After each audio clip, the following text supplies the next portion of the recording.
I remember waking up one morning to no emails and being like, I didn't realize how much of my self-worth I had put on work and being an entrepreneur, and how important that was to my life.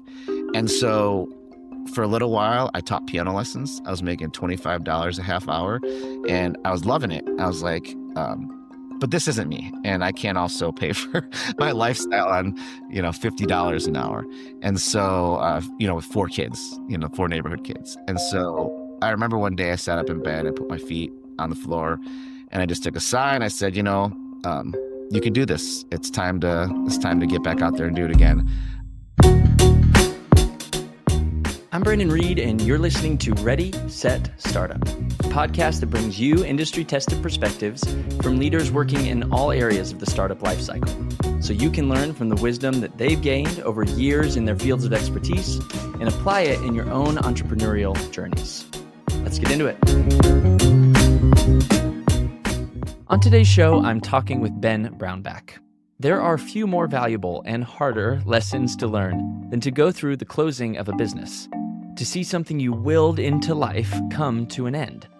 Ben endured that very early on in his entrepreneurial journey, but impressively quickly, he put together a strategy and began again. Over a decade later, he's now running a successful event and media production company in Las Vegas.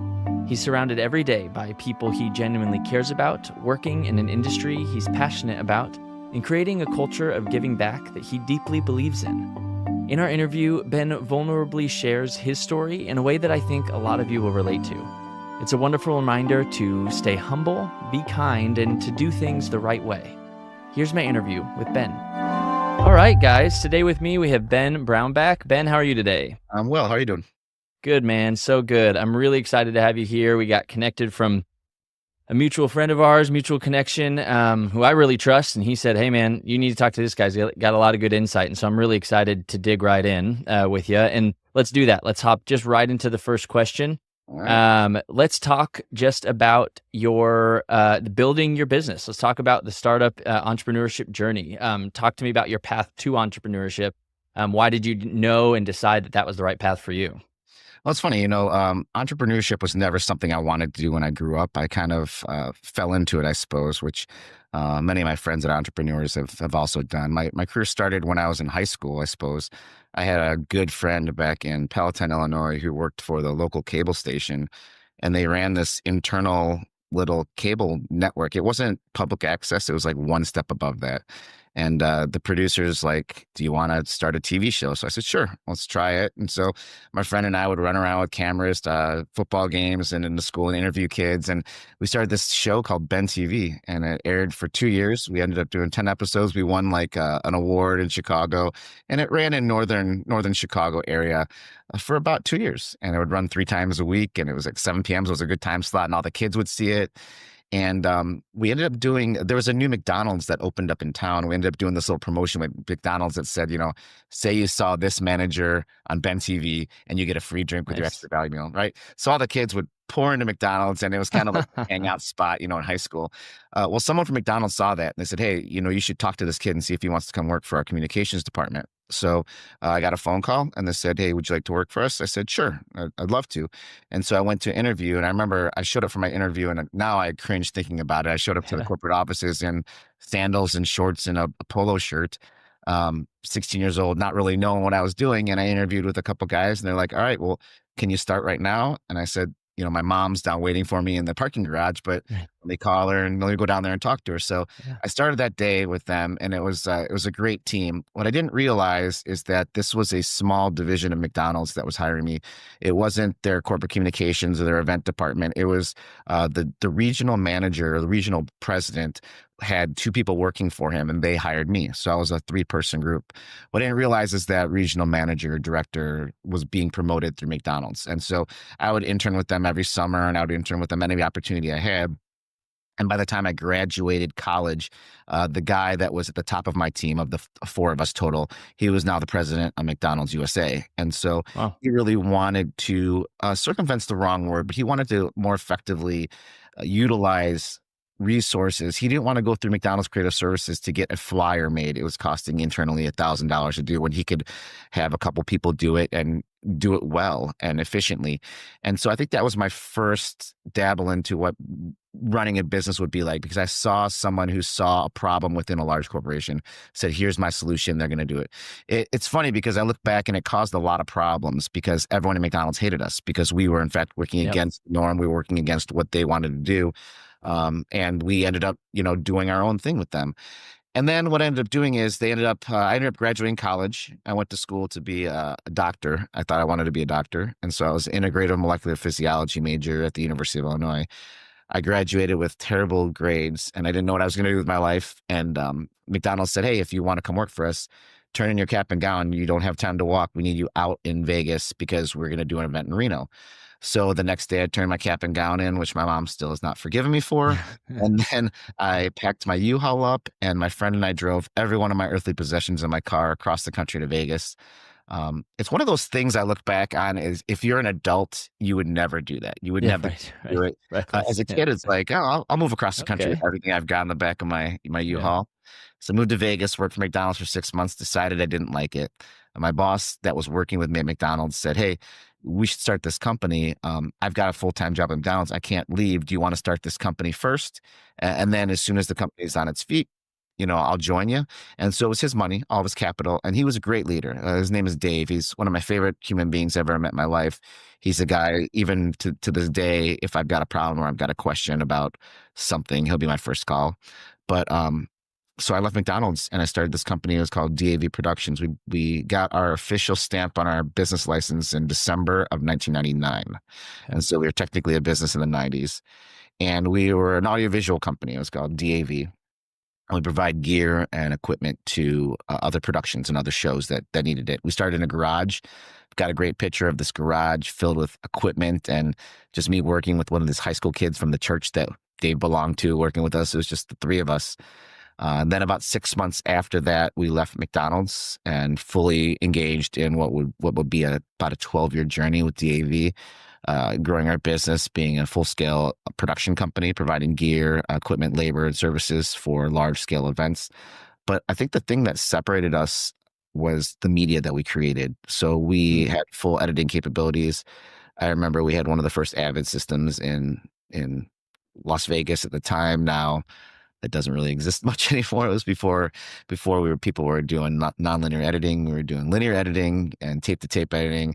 And so we were doing stuff inside McDonald's, and McDonald's was basically funding this research project for us, saying, find us something, find us the best, coolest, newest stuff and do it affordably. And so for example, instead of hiring creative services to edit a video for $10,000, they would say, here's $10,000, go buy equipment, figure out how to do it and do it yourself. So we were becoming self-capable and learning at the time. And I think that again was, I didn't realize it, but all these things are fueling into this fire of entrepreneurship, this fire of how to stay ahead of the technology curve, how to look for people, subcontractors to hire, people that might not be your guys, but they have to be your guys for a certain amount of time, managing budgets, money, purchasing, negotiation, all those things that we're going to lay the groundwork for running this future business. All this, and I wasn't even 22 years old. So as I was learning all this stuff, and I was seeing it happen in real time by guys who are, they answered to Ray Kroc at one point in time. They were just the higher ups at McDonald's. So I think I right off the bat got a nice teacher, mentor built into what we had cooked into this McDonald's thing that started our careers. So that's really how my entrepreneurial career started. Yeah. Is just by accident, kind of stumbling into something that I didn't realize I loved and that I wanted to do. And I'm just very lucky that I was given that career path by Dave, Jimmy, and Mike.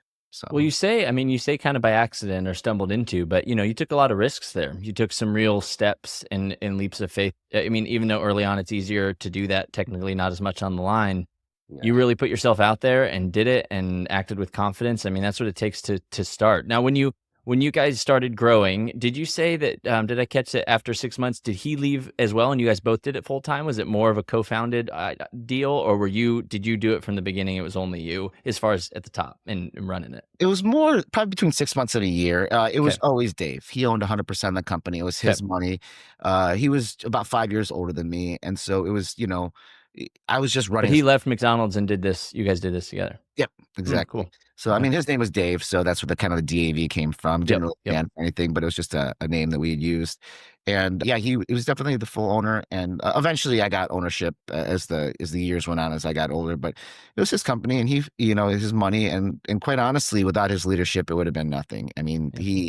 he had been inside a corporation for a long time. He was ex-military. He really understood the importance of things that were important and the non-importance of things that weren't important, and he was able to guide me and lead me. And like I said, I attribute a lot of who I am today and the leadership that I have, the leadership qualities I have for my team now, to things I learned from him.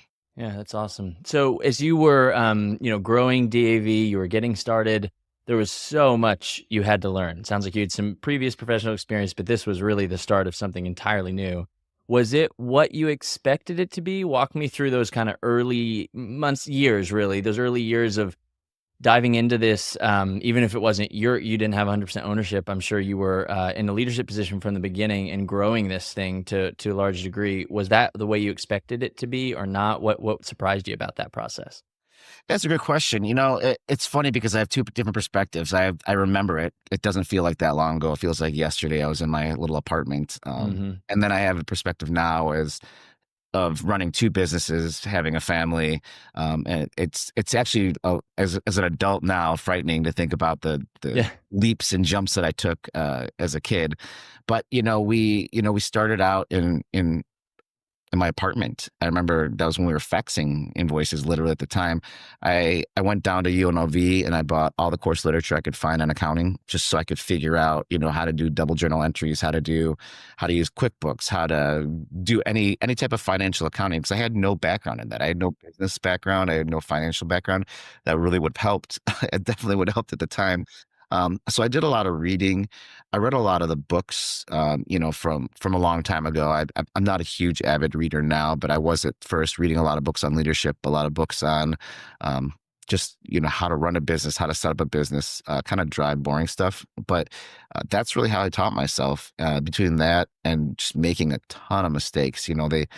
that saying, you learn from your mistakes, not from your successes. I'm living proof of that. You are definitely learning a lot more from the little mistakes.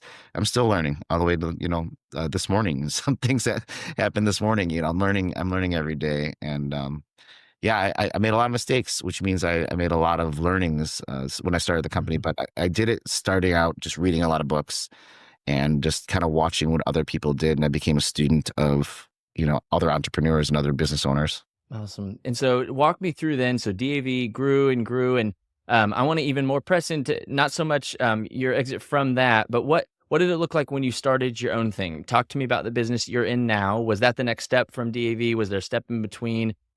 Get me caught up to today. Yeah, that was okay. So DAV grew year over year. We were growing fast, 50, 75%, some years 100% year over year.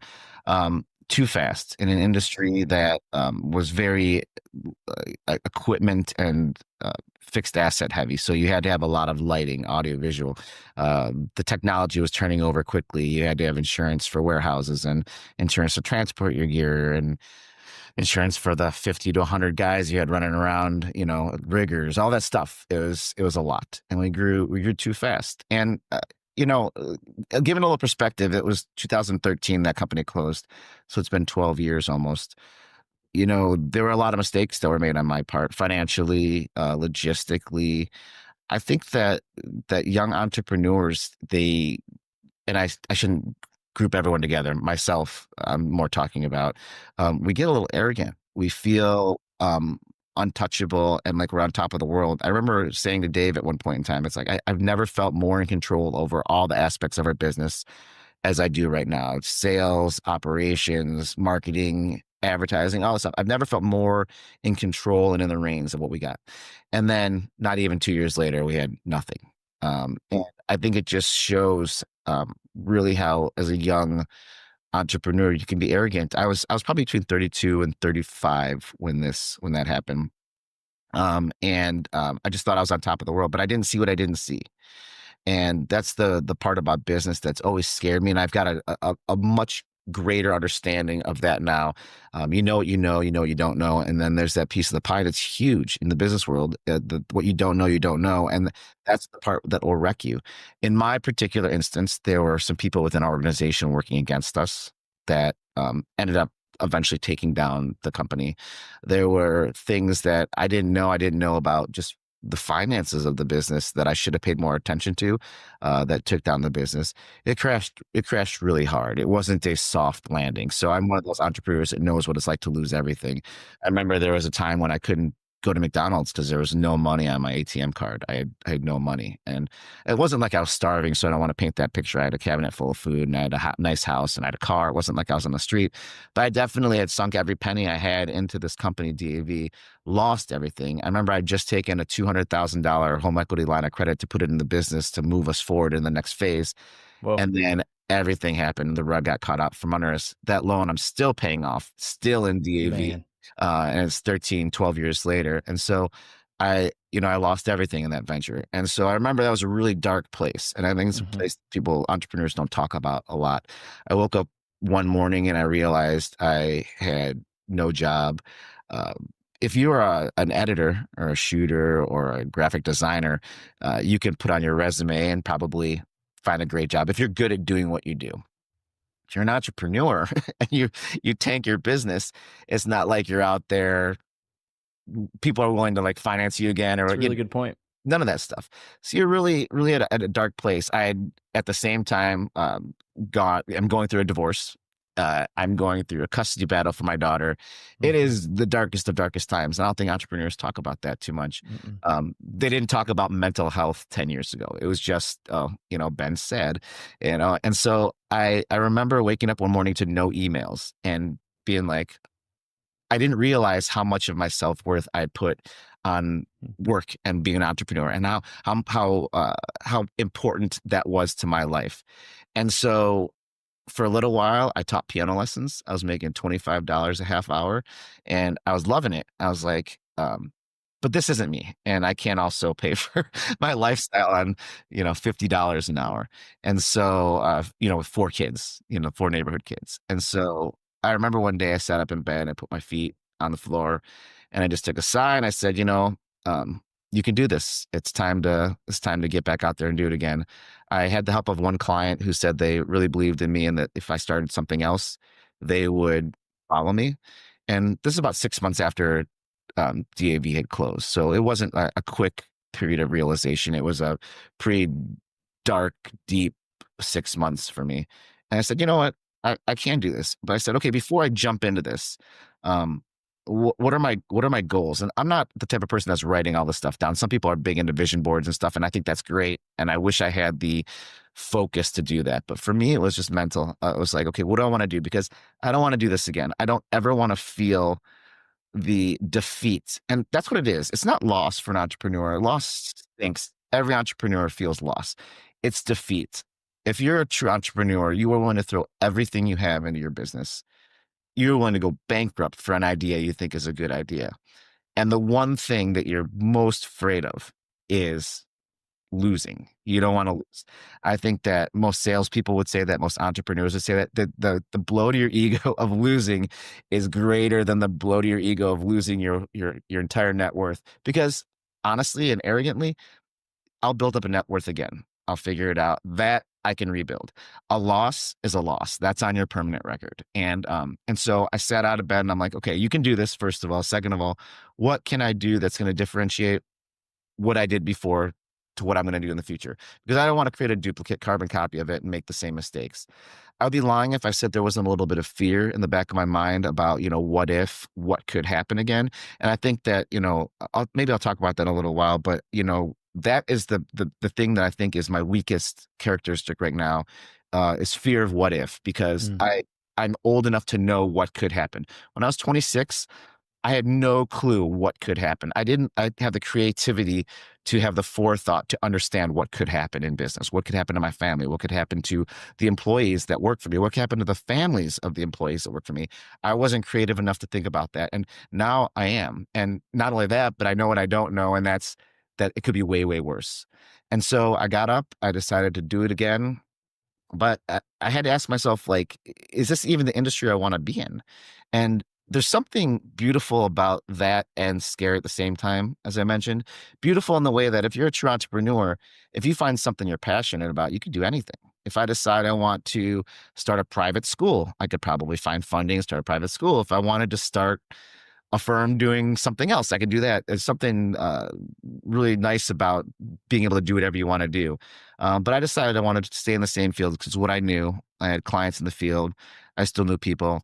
I had burned a lot of bridges with the closure of DAV. We never went bankrupt. We closed because we had no assets to take, and so we just closed. And so there were people that got burned. And over the past decade and a half, I've tried to take care of those people personally, even though legally I didn't owe them that. I felt that that was the right thing to do. But it was a rough period for that 6 months. But then I decided, let's start this company, B2 Group. B2 Group got its name because originally I had used it to buy real estate. It was just going to be just a group. I wanted to buy real estate and create a bunch of rental properties. That never ended up happening. So I had this kind of defunct LLC sitting out there. And my client's like, we need to pay you. You've been doing work for us. What do we call you? I'm like, oh, I've got this LLC. So I registered it and made it current. And we became the B2 Group, which worked out great because we are still a conglomerate of different companies to create event experiences for our clients. But I realized the one thing that really hurt me last time was having gear, fixed assets, the amount of labor, the stress of technology. And so I ended up not buying any equipment. I said, I don't want to own equipment. I don't want to pay a bunch of freelancers. What I want to be is I want to be the creative arm. I always loved the media aspect of what we did. Loved the storytelling aspect of what we did. And there were very few people telling stories in a live event environment. They were doing it online. Social was booming. People were talking about doing media for advertising, but no one was talking about how we could create stories and videos in a real event environment on stage live for audiences that can be, you know, 100 people to 2,000 people, 5,000 people. And so I really keyed in on that. And then I realized I could differentiate myself. I didn't have to be apples to apples. When you own equipment, you've got this light, they've got this light, they're both charging X amount for that light. Who's charging more, who's charging less, who's giving the bigger discount? It's an apples to apples thing. But I realized if I could tell a story, if I could help these CEOs, these marketing executives communicate with their audience, I could in fact differentiate myself, and I could put myself in a position where it's not apples to apples. It's apples to a Cadillac. And at that point, I could charge them whatever I wanted to for equipment. The price of the light no longer mattered. It was the creativity and the way I was allowing them to communicate with their audience. And so that's what I really keyed in on. So I started going after creatives. I started going after people instead of videographers. I was going after cinematographers instead of, short form editors. I was going for long format, like storytelling editors. I was going for 3D artists. I was going through graphic designers that weren't doing brochures I was going for graphic artists that were doing entire content rebrands. I started going after people that were so creative in the space that they couldn't be touched by local AV companies and little production houses. And then I found my niche. I found that what I need to go after, I don't need to go after the $10 million events that come into Las Vegas or anywhere in the country. I need to go after the smaller niche clients that truly value and need creative services because we're not a big company, and nor do I want to be a big company. I would rather be a big company to a few companies than this gigantic company to these Fortune 100 companies. We just wouldn't be able to service them in the way that I want to service them. And so that's how B2 came into existence, and that's kind of takes you up to date till right now. Awesome. Yeah, no, that's really good context and background. Now, you mentioned at one point that you were growing. That's great to hear. Yep, you kind of had niched down. Everybody's got to figure out where they fit in the broader ecosystem, especially with other incumbents already in and doing things, and with existing clients. So you've done that. And then you said you started bringing people on. You mentioned a couple of things about as you were learning, man, what happens to the employees, the families of my employees. This is a big piece for founders and entrepreneurs early on that are thoughtful about creating their businesses. I think if thought through correctly, I guess it could be thought through too much and it can be a stumbling block. But if it's thought through just thoughtfully, this could be an area of real consideration for people as they start that can be a hesitation to really take their business to the next level, is to bring other people on board. I mean, to have enough confidence in your idea and your business to say, yeah, no, quit your job, come over here and do what we're doing over here. because it can all go away, as you very well know, and it can and that can really be hard for people. So as you're making that transition, you were rebuilding, finding a niche for yourself for your new company. At what point did you know you were ready to take on employees, and what did that look like? What considerations did you think through before doing that? That's a great question. My leadership style is very friend family oriented. I heard someone talk on a podcast once about, stop calling your work friends your family. They're not family, they're employees. Uh-huh. And I guess to some extent that's true. But I have always really, really cared about my employees. I think the hardest day of my life to date has been the day that I pulled all 45 of my employees into a conference room, or in this case was our studio, and let them all go. And it was the amount of guilt. I remember pulling up to DAV every morning thinking, look at all these cars. Mhm. You're responsible for every one of these car payments. You're responsible Mhm. for every one of these people's families. You're responsible for their livelihood. Mhm. Do better every day. Do better because you are responsible for that. My current company is 11 people, and Okay. so when I pull up, there's less cars than there were at DAV. But it's almost worse with the 11 people that work Yeah. for me Yeah. In now. some ways. I feel even more connected to them and more responsible for them and their families. We all go to each other's kids' birthday parties. Mhm. One of my guys, Ted, just got married on Saturday. It's like there's like all these things that connect us. We're more than friends. We're less than family. So I suppose they're right about that. Mhm. Mhm. But asking me when it's mentally time to hire someone is a very difficult question because um, I always joke around and say, my company would be perfect if I could duplicate myself 10 times. Yeah. I think every entrepreneur feels Yeah. feels that way. So I think for me, the first person I went out and found is someone that can manage my money. Mm. Someone that is a bookkeeper. We're not big enough to need a CFO, but I am big enough where I need someone to manage HR issues, Mhm. finance issues, insurance, all that stuff like that. And there's a girl that started working for me in 2001 or 2002 at DAV. She was my first call. I said, "Hey, what do you think about starting up another business?" She had moved to California at the time, and she said, I'll follow you wherever you want to go." And I said, "Okay, let's do this. I don't know if you remember this. It's been a long time, but we need to get you back to Vegas for a week. We need to fill out business licenses. We need to go down to the state and do in the county and register for all this." So she did all the groundwork and all the Mm. legwork that you need to do to get the company set up. We went together and opened bank accounts. We went and got checking accounts. We investment accounts. We did all the things we had to do, Mhm. which again is a step up. It was nice starting a company knowing what you need to do as Totally. opposed to being Mhm. 22 years old and trying to figure it out, right? We Mhm. knew the software we needed. Knew the bank accounts we knew we needed to go get credit cards. We knew we needed to go do certain things, which we did. So she was the first person I said, "Listen, I can't even pay you full time. Can I pay you part time for the time being? And then when it's time, then we bring you on full time." And she's like, "Anything, just let me know. I haven't taken another job. I've been unemployed for 6 months waiting for you to do something." And I said, "Well, I didn't realize you're waiting for me, but here we go." And the next person I went after is an operations person. Her name's Hannah. She is my right hand person. She is my vice president of live events and media at my current company. And she is, besides my daughter, she's my favorite human being on the face of the planet. And I hope she hears this because I'm saying this publicly. She is a rock star. She is everything I would hope my daughter would grow up to be. Smart, funny, intelligent. She's a beast when it comes to negotiation and getting the job done in operations, super organized, and she's young. She's 32 or maybe 33. And so I've learned that I'm almost 49, which hurts to say, but as a 33-year-old, she connects with our employees and our staff and a lot of our clients in a way that I couldn't and I can't. And I consider myself a people person. And it did take a little while when she started leading our business for me not to have my ego bruised or not to have my Sure. feelings hurt or not to feel left out because that was always me. I was always the person to connect with the staff. And I realized I need to put aces in their places. I need to step back and do business development and manage our business and work with Hannah and let her do what she does best. And that's people and Mm. operations. And so she's great. She runs my business currently. I can't say enough about her. She's my greatest hire in 25 years of doing business. And I hope that she and I are working together till the day I no longer am in the business or am no longer here anymore.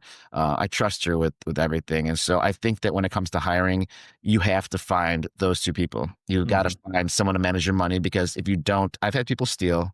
I've had people like funnel money out of her company. That's kind of how Angel came to be. Finding someone that can manage your money responsibly and treats your money like her money is key. And number two, just find someone that you can be your right hand person. And I've said to Hannah several times, I've said this to many friends several times, entrepreneurship is not for everyone. Hannah's got a couple kids, she's got a husband. I would never, ever, as her friend, and I've been her friend for a long time. She was 19 or 20 when she started. So I've been a friend with her, pretty much her whole adult life. I would never recommend to her that she put everything that she owns into a business. I say the second best thing to owning a business is being with somebody who you respect and trust, who is willing to do the things you need to Mhm. do to be an entrepreneur. If you can be that number two person, that person takes care of you. That's almost as good as being an entrepreneur, because you're getting all the benefits without any of the risk Mhm. exposure. And Mhm. so I try really hard to make sure her and her family are always taken care of financially, physically, emotionally. If she needs days off, she can have it. Or if she's traveling for work during an important thing, her kid's birthday or something, we fly her family in so they can go to Disney or they can do something. I always want her to realize that her family and her are at the top of my mind. And I think that leads into the piece where you talked about people, and people are your most important asset. And I know people talk about that all the time. A lot of companies say a lot of stuff, but they don't live it. And I think that living the people portion of my business is the thing that differentiates the businesses I've run with some of the ones I've seen other people run, where they say they're going to be people first, or they say they're going to put employees and what they need first, but they aren't willing to really do that. Or either that, or maybe they just don't know what that means. Maybe in their mind, they think they're taking care of their employees. But I've always said that an employee-employer relationship has to be equal. The employer needs to respect and love the fact that that employee works for them as much as the employee needs to respect and love the fact that they're working for that employer. And I'm always looking for that balance. And if I see an imbalance, I move quickly to try to correct that imbalance, because if that teeter totter gets too swayed in one direction, it's almost impossible to get it to go back the other direction. That employee's lost, and you need to start thinking about ways to move them out. But employees are the most important thing. And I can't tell you if I could tell you the right time and how to hire the right person, I would be making millions of dollars lecturing, I'm sure. But you got to go with your gut. And I'd say that 90% of your time in business, your gut is probably right. Uh, I'd say that 50% of the time you don't listen to it, which is the problem, actually. But I'd say that a lot of the mistakes I've made in my life, I've known weren't the right decisions. And I listened to what I thought was the logic, and I was wrong. So. No, that's really good. It's really interesting. Let's talk more about your business specifically as you were growing it. You were bringing the right people on board. Sounds like you got some really awesome people in early on, especially learning from your first time around, which is really awesome. And as you're doing that, talk me through maybe one or two. Just think through some big bets that you had to take early on, whether that was financial or with personnel or whatever. Some big bets that you took early on, some risks, and what you learned from those things. Oh, well, I took a lot of risks. When you're young, you're willing to take more risks than you are when you're older. Um, I think my favorite risk story is we had a client, a big financial client that did events with us, and they decided that they weren't going to use us anymore, and we lost that piece of business. And at that time, that was huge. It probably represented 25-30% of our business. Wow. There was a guy I brought on as I won't call him a partner, but he was a vested, like I brought him on and said, listen, you're going to share the profits with me. He was this talent, this creative talent that this city has never. I've never met anyone more creative than this person. So I really wanted him to be on board. And so I knew that and he worked with me at DAV, so him and his wife already had a little bit of doubt about getting paid, about losing their job. And so leaving his job freelancing to work for B2 permanently was going to require some serious capital and assurances. When we lost this client, I was like, in my head, I'm doing the math. Hmm. I'm like, there's no way that we can make it. That's it. And so in the back of my mind, I'm like, okay, what's the domino effect? You're a year into this new business after losing a previous business. You've got all these people that work for you, or people that used to work for you at DAV. This isn't a three strikes you're out. This is a two strikes you're out, right? Hmm. So it's like I had one chance to get this right.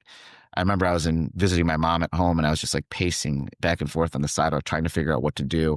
And I got on a plane that afternoon, went back to Vegas, and went to CarMax and sold my cars and sold everything, all the cars I had, and used that to fund a payroll for Hmm. a month and a half. And I sold one car. I sold my car, my sports car, the thing that I loved the most. I Hmm. took down to CarMax and sold it for cash. Funded us for about a month and a half, maybe 2 months. And then within that 2 months, I knew there was a countdown. I had to find new business. And within 2 months, I went back to this client and I begged, and we lost a piece of business, but I was able to get another piece of business from them and was able to work a relationship, was able to get some more business. And I'm not even sure that the people that worked for me at that time, the few people know this story actually. But that was the scariest point in my life where there's no more cash, there's no more borrowing money, there was no more. If this didn't work, this was it. I'd have to just sell my house and start over again. Which, by the way, I would have done. But that's how uh, in this business I was. When I was so bought into my own business that I was willing to do that.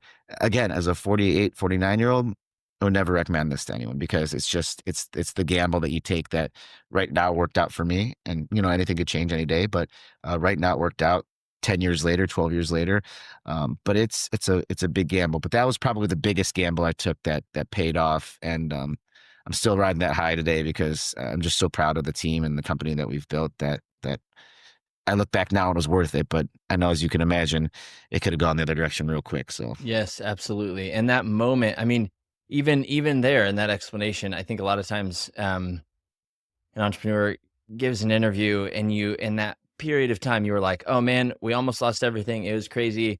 And then it all worked out and I'm really proud of the team we moved on, but that whatever that is, a day to 3 weeks to a month and a half is just torture. I mean, that's just it's turmoil all day long. It's pacing on the sidewalk. It's making tough decisions like selling things that are important to you. I mean, it's a really tough period of time. So it's great to hear, yeah, when people come out on the other side of it and are able to work their way through it. As you I always did, I always wonder if we hear those stories because if it doesn't work out, I'm not working at the yeah, Taco Bell. no, no, for sure, no, Maybe that's the other story, you are not wrong, Ben. I think it's absolutely true, and I think that skews the average, right? As I'm early in my entrepreneurship journey, I've thought that exact thing a lot. Of like, man, it just looks like everybody figured it, everybody made it, like everybody figured out a way to make their business successful, and I think a lot of the times you just don't hear from the people that haven't been able to. And so it feels like the average is that everybody's able to figure it out. And as you're feeling like you're not, that can feel like you are the minority when the average Yeah. is skewed. I think you're right. I think we do this one event called Entrepreneur of the Year for Ernst& Young. And what they do is they have regional events, and they have 30 entrepreneurs that all apply. And then they get interviewed by judges. And then we, as a media company, come in and we interview them we get like 5-15 minutes with them, right? We interview 5-10-15 minutes, depending on how big they are. We interview them. We turn it into a 30-second to a minute long video of their company, and we interview them. And it's my favorite gig to do. It's one of only the ones that I do personally anymore from a media perspective, but I get to interview maybe half of them because there's a couple rooms going on at the same time, and questions about what was the thing to what was the secret to your success, what was your hardship, and hearing these entrepreneurs talk. These are big ones. These are ones of huge companies that you've heard of. Mm-hmm. I mean, for example, like the Google guys and the YouTube guys won this thing in 1 year, but these are Mm, big guys. Hearing them talk about their successes and also their failures, it reinforced that everything that I've ever felt about myself, the imposter syndrome, mm-hmm. the doubting yourself, even before coming on this podcast. I was talking to my friend about, I'm like, what do I have to contribute to this? Mm-hmm. I have a failed business. I run a small, you're always second guessing yourself and doubting yourself. But this Entrepreneur of the Year program reinforced really that every entrepreneur goes through the same struggles. One guy made me laugh. He came out and said, if I want to thank one person, I want to thank American Express for funding so many of my payrolls over the years because I couldn't make a payroll. And I'm like, I used to do that. I know how that goes, and I just thought I was the only one that was either smart enough or stupid enough to do that. But, these entrepreneurs, they're big companies, liquor companies, tech companies, whatever. They all go through the same startup, issues. They have the same problems. They have the same challenges as, every one of us do, and somehow, some way, they figured a way through it. And I've always said people are like, "How did you do it?" And I remember at the time it feeling a burdensome. I don't think anyone that's not an entrepreneur knows what it's like to fall asleep, um, going through your head about the AP you've got, about the AR you've got, uh, checks that are supposed to come in, payments that are supposed to go out, a payroll that needs to be funded. There's something financial going on in your head every night as you're falling asleep, and you're doing the numbers. And I would say that most entrepreneurs, for small businesses at least, probably could tell you within $10,000 what all their accounts are across all their. I mean, I could tell you that right now. It's always in our mind. We're always thinking about that. We're always thinking about the what if, and so it's a different mindset, but it's shared across all the entrepreneurs. We all have felt it. We've all, and I think the difference is that when you're feeling it and you feel like at a low is the wrong word. But when you're feeling the burden, it's a pile of books on your chest, right?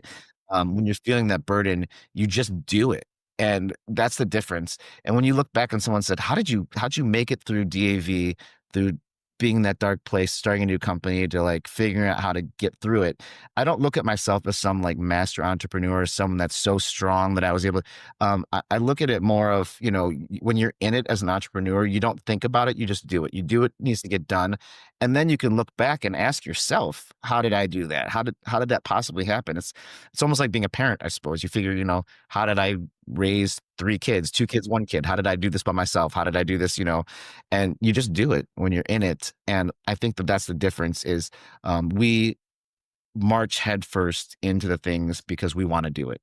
Whereas there are a lot of people that are like, I don't know if I want to do that. And if that's your mentality, go find yourself a good entrepreneur, work for him, and you'll be really happy for the rest of your life.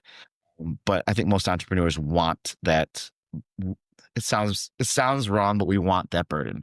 We want to feel that, because it's like a drug. You get that the lows feel so low, but the highs feel so high. When you go in and you win a big program, when you win a project, or you get that employee that you've been looking for, you get, the high is higher than anything I can ever explain. And, as an entrepreneur, I think we're kind of searching for that high, and unfortunately, it comes with the low. So Yeah, and I think that even it's even we want that that burden. I think that is one way to say it, and another is or sorry, well, what did you say?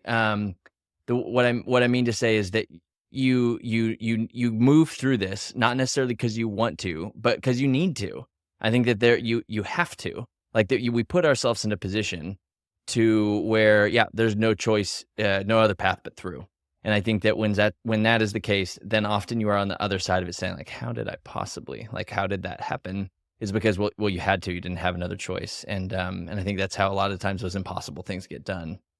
I'm curious, you've mentioned a couple times, some things about culture, about getting the right people in place. As you grew, as you scaled, you said, I think there's only 11 or so employees. It's not a huge company, but 11, that's 11 different people with 11 different perspectives and personalities and opinions. And there's a culture there. And how did you foster that? And how do you continue to foster that as you grew, as you brought more people on board, took more business into your accounts, and then grew your business? How did you foster that culture and ensure it stayed intact from the way you originally envisioned it? that's actually a great question, because it's something I think about a lot, because the culture at DAV was vastly different than the culture at B2 Group, in some ways, and then eerily similar in other ways. I think at DAV, the culture was everyone as friends. You would often see me out on a weekend. There was never a weekend you wouldn't see groups of DAV people hanging out, which at the end wasn't a great thing. I needed to separate myself from that. When when when you're that close to your staff, and the company's experiencing financial hardship, and we're out drinking, or we're out partying in Vegas, or we're out, just riding around on our e-bike, whatever it happens to be, it sets a weird precedent. And then you get the rumor mill going, and then you get, so there's a lot of stuff that goes on with that. So with with B2, I was very careful not to be everyone's friend. I was definitely their boss. I would say Hannah and maybe one of our employees, Riley, who's kind of her right hand girl. We're better friends. We talk a little bit more. We attend each other's parties, and that's fine.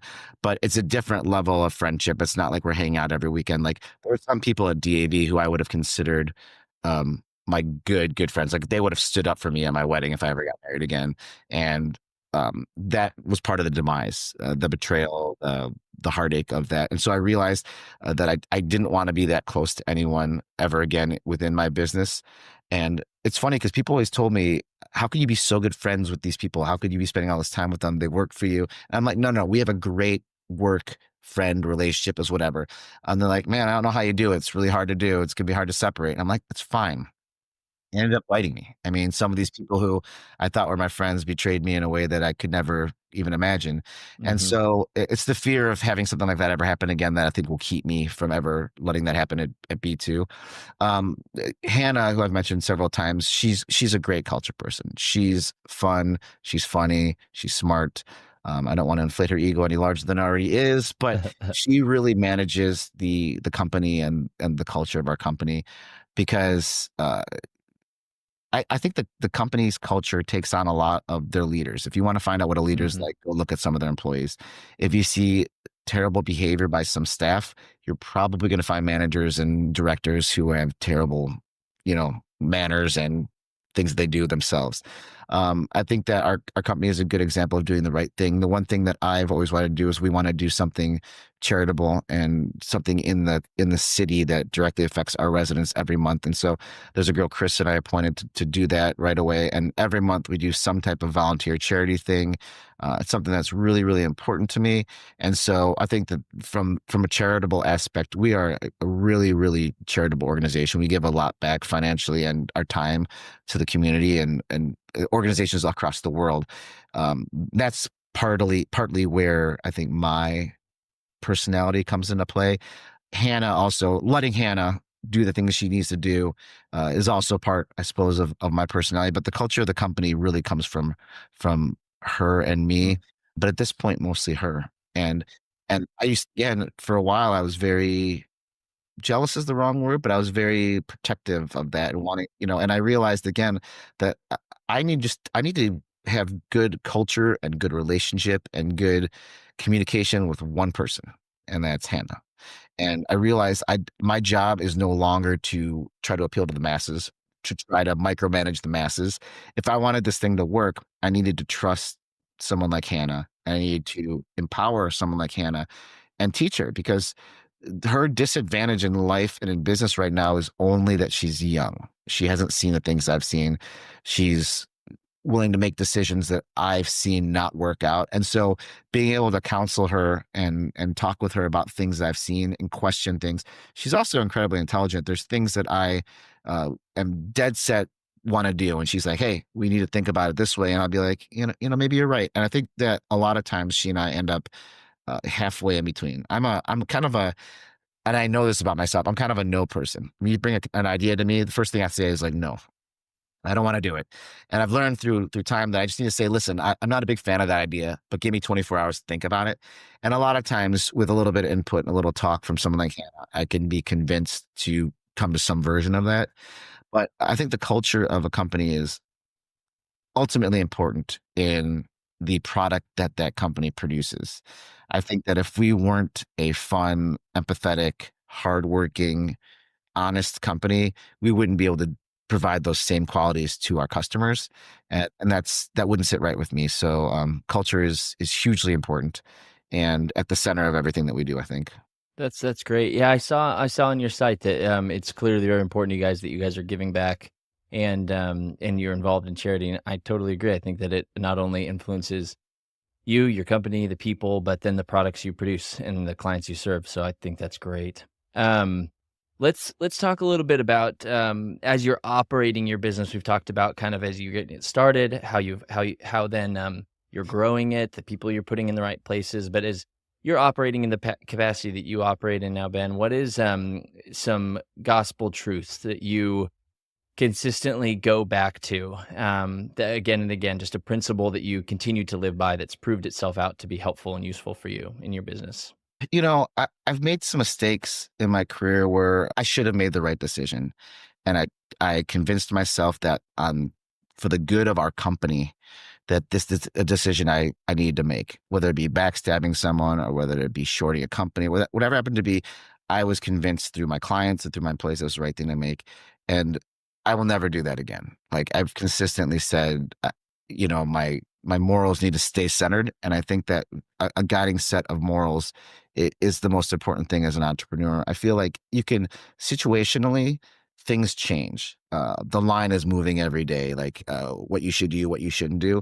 And the only true North Star for an entrepreneur is whatever they decide their morals are. Now, my morals might be different than yours, and that's fine. I'm not saying it should be a thick line, but whatever that is, whatever your morals are, stick to it. And don't be on the wrong side of your morals. Otherwise, you're going to compromise who you are. And I think that that's helped me as I got older because whereas like, what should I do? Should I do this? Should I do that? There's no question anymore. If it doesn't abide by the things that are important to me and my family and my work family, then it's a no-brainer to me. And the line never moves. The line is very consistent and it's allowed me to make a lot better decision making. I think another one is, of course, trust but verify. I've been in the past more too trustworthy. I think a lot of people talk about, trust but verify, but they don't do it. I trust everything that everyone does, but I do verify that that's accurate, that's right. Um, and I think the last thing that I preach all the time is that when you're out trying to win business, the playing field is never level, never. And I think that if you think that the playing field is level, it just means that it's not tilted towards you, and you're actually at a disadvantage. And so, knowing that within your set of morals, which I just talked about, my job as a business leader and as a business development guy is to try and tilt the tables towards our company and towards our salespeople and put us in the right position. Taking clients to dinner, taking them out, showing them a good time, creating relationships. My style of selling takes a lot longer than a salesperson's. They're cold calling, they're trying to one call close. My selling style is very relational. It's like, let's get to know each other, let's trust each other, because I don't want to do business with someone I don't trust. I don't want to do business with someone I wouldn't want to be friends with. And I think the same thing, because when you produce a live event, your engagement can be between 7 months and a year. You could be talking to this person every week for months and months. And so you really need to get along with these people. And so you want to make sure you want to do business with these people and that they're people you can trust. And so my selling timeline is much longer than I would want for my salespeople, for example. I think the dollar value of the business I go after is exponentially larger than what I would ask for a salesperson to go after, which makes sense. But I think that just selling in a relational way works best for me. So those are probably the things that I live by on a daily basis as I'm, putting my head down and going to work. That's awesome. Let's move into a couple closing questions here. I think, you've mentioned a couple times speaking with other entrepreneurs, or you asked this question or that. What do you think when you do speak to other people who are starting their own companies, running their own companies? What's a question that you do tend to get most or a lot? And what's a question that you don't find other entrepreneurs asking, but you believe they should be? All right, let me start with that last question first. Okay. I think that younger people, when I speak in colleges or when I speak to people who are um, eager to become an entrepreneur, they want to know the secret. And Hmm. they say, how did you get this? How did you become successful? And I'm so quick to respond, success is a random metric. I would never consider myself successful. I would consider myself more secure, and I would consider myself lucky that I get to work with the people I work with, and then I get to do a job I like to do, and I get to work in an industry that I feel passionate about. Um, and so I would never call myself successful in any. And in fact, when people say that, I try to shoo them away from that. And Hmm. so I think that the question that the people should be asking is, what made you be who you are? Um, and I say that very openly because, like, if I was talking to you, for example, I would say, what is your business? Okay, great. What made you who you are? What made you be CEO of this company? What made you be president of this company? What was your journey like? Because I think all of us have similar journeys, but vastly different. I would also be the first person to ask, what's the worst thing that happened to you and how'd you recover from it? Because I want to know other people's experiences, other people's lives experience. And that's as a new entrepreneur, as a younger entrepreneur, as someone who is older. Like if I'm meeting with another friend of mine who's an entrepreneur who has been doing this for 20 years, also, it would be swapping war stories. Hmm. Because, I think that's important to hear how people handle certain things because not only that, but as an entrepreneur, you're a connector. So it's like, I had the worst problem. This person did this to me. Well, how'd you handle this? Well, I've got this lawyer who handles, okay, I need that lawyer's information so that I can, a lot of it is connecting and understanding the way that processes work in entrepreneurship. It's like, how do you deal with the situation? Because a lot of people don't know who to call. They wouldn't know the first person to call. They wouldn't know how to find the right person. And so I think part of an entrepreneur is understanding the processes of how you put that all together. And so, that's one thing I would say. Don't ask, how did you become so successful? That's not a question that how do I put this in a way that's not insulting? I think if anyone says, I'm so successful because of blank, I don't think that's the right person you should be talking to. And so I would phrase it a little bit differently. Getting kind of the same question because you really want to know what their secret sauce is. You want to know what they did to drive their sales to the next level, what they did to drive their businesses to new heights. You want to know what that is. But I don't think any true entrepreneur wouldn't put that on themselves. I mean, I would say my team is responsible for the successes we've had. I would say that my company and the culture is responsible for the way in which we engage clients.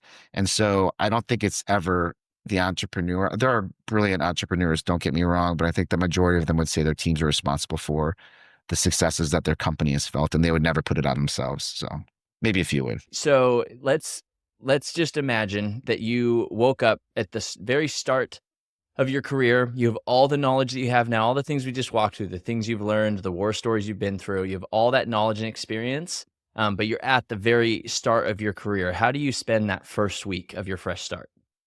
I hire again the two people. I go find Hannah and Angel.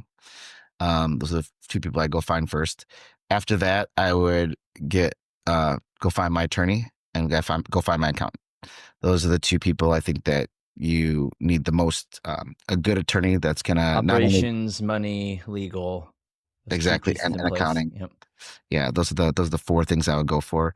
And then I think I'll be a little bit more strategic. I think when you're a young entrepreneur, you're really excited and you're out there like, putting all your tentacles everywhere you can and seeing what sticks and you're learning everything. You're learning finance, you're learning operations, you're learning, so if I knew what I knew now and I didn't have to learn all that stuff, I think I'd be a little bit more strategic. Mm, I also know a lot of entrepreneurs who I call it entrepreneurial ADD where it's like, oh, I'm going to do this, but I've got a side hustle doing this. I've got a side mhm, hustle doing this. I was actually talking to a friend online the other day.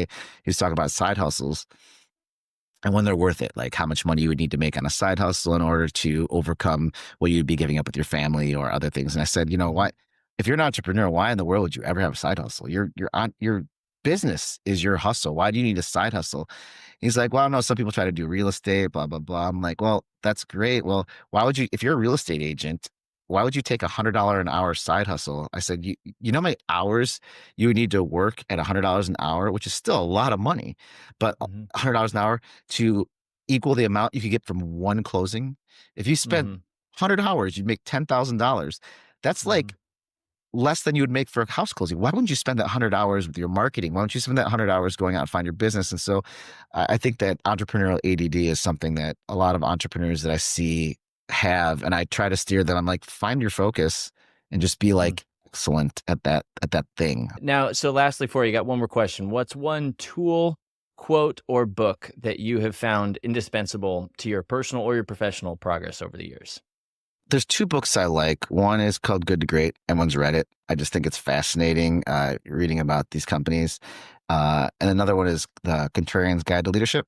Um, and I tend to like military tie-ins and references. I'm definitely not a military guy myself, but I think the experiences that they get on board subs, on board aircraft carriers, in the military in general, kind of play into less serious is the wrong word, but our consequences are lot less devastating than military consequences. But I find the tie-in very, very good. I don't really have a quote.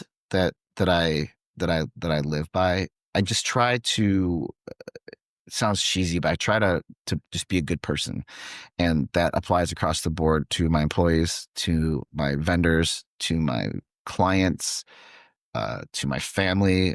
I tell all my employees when I hire them, I said, your family needs to be as important to you as our work. So I'm never going to ask more of you at work than I would ask you to give up for your family. They need to be equal and opposite. I'll reward your family and you, but if you need a day off, if you need some mental health time, if you need a day off to be with your kids, if it's different, I don't want you ever to miss a first. I don't want you to miss a first award ceremony. I don't want you to miss a first baseball game. I will try my best to do that. Now, I will leave it up to you if there's a point where we have to travel out of town and your kid has a baseball game. It's up to you. I will understand and I'll find someone for you. But I think just being a good human being is something that I've learned is just vitally important to a business. And I think that the old school way of doing it, which is why Hannah has really softened me up, was very militaristic. My friend Dave, who ran DAV, was a very militaristic style. Finish this, finish it now. Or this isn't good, do it again. I don't want to have to come back here and talk to you about it again.